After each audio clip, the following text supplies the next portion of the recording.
So everything that's happened since I've come to Ananda Village, or even since I went to the first Sunday service, everything has conspired to teach me how to be happy, okay? So there's, I go to yoga classes. I go in the yoga classes, you learn how to release tension from your body consciously. Energization, how to tense and release. That's amazing. I used to work at a public school, and situations would come up. And I experimented when I first learned energization to go and rock out of the classroom. There's another teacher. I'd energize, I'd come back in, and for some reason it's like a shield that protects you from getting a direct hit from crazy energy that might be happening. So that taught me a lot. Affirmations. I practiced affirmations while I worked in the classrooms. I worked in the schools at Ananda Village for many years and worked with different ages. So I just remember at one point asking the students to remind me to do my affirmation mentally, or ask them to remind me to do a repeating mantra. And I just told them, I'm going to be happier if I do this, and you guys will be happier that I'm happier. So we worked together. So those are some things I've practiced in my life. Other things I've practiced is just taking walks, just being in nature, feeling some peace, being in silence. Seclusions are great. If I ever have a big question about life, I like to go into seclusion until I find the answer. And usually I don't have to go for more than a week. But and then I'll get some kind of answer, like, the idea of how do you know? How do you know if you're doing God's will? I remember I came across this time where I said to someone, well, I thought I was doing God's will. And they said, people don't know when they're doing God's will. They just do their own will and they call it God's will. And that really confused me. So I went into seclusion. And then by the end, I had found a spiritual teacher. Like in a book, I read something about how do you know you're doing God's will? And the answer was, you're doing God's will if you're doing something while you're thinking of God.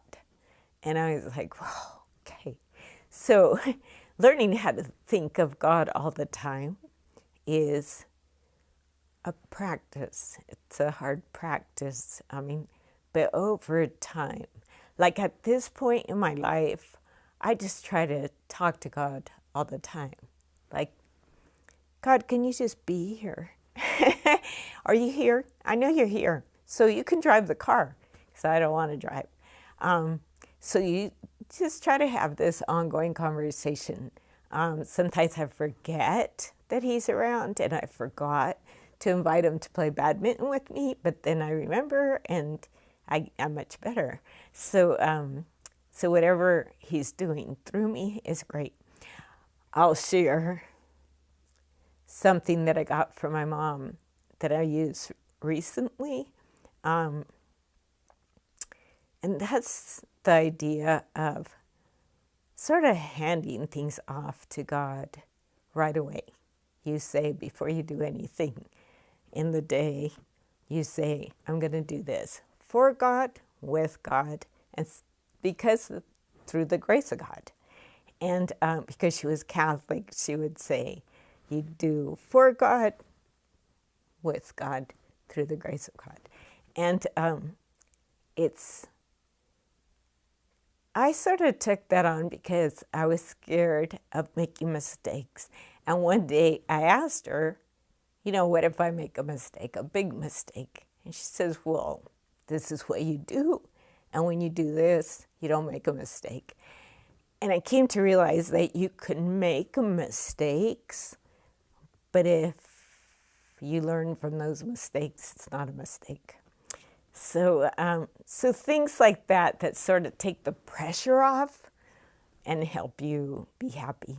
The other thing that I practice, and we practice a ton in this community, is being serviceful. Just thinking about the other person and not thinking about yourself. You know, the more I realize that people who have lived in community for a long time and are sort of my sort of mentors, because I just look at them and say, I want to be like them. And I started to evaluate them, and I said, they're sort of, what do they do? And one thing they do is they keep the conversation off of themselves. So I'll try to talk to them about them, like, what are you up to? And they say, oh, well, I'm doing this and this and this. How have you been? And they quickly flip it. And I thought, wow, that's a great attitude, is to a great habit to think of others more than you think of yourself.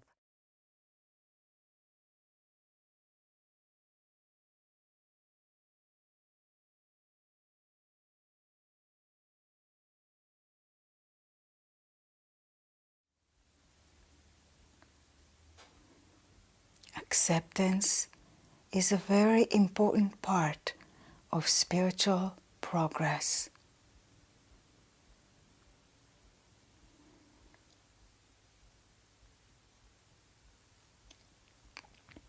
To help with acceptance, we will practice an affirmation by Swami Kriyananda.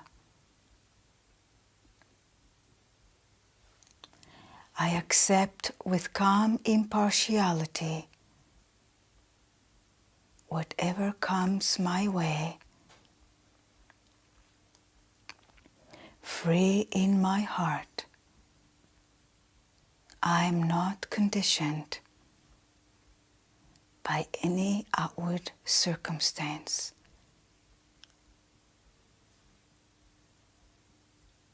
More softly. I accept with calm impartiality whatever comes my way, free in my heart. I am not conditioned by any outward circumstance. In a whisper, I accept with calm impartiality whatever comes my way, free in my heart. I am not conditioned by any outward circumstance. And now mentally, I accept with calm impartiality whatever comes my way, free in my heart. I am not conditioned by any outward circumstance.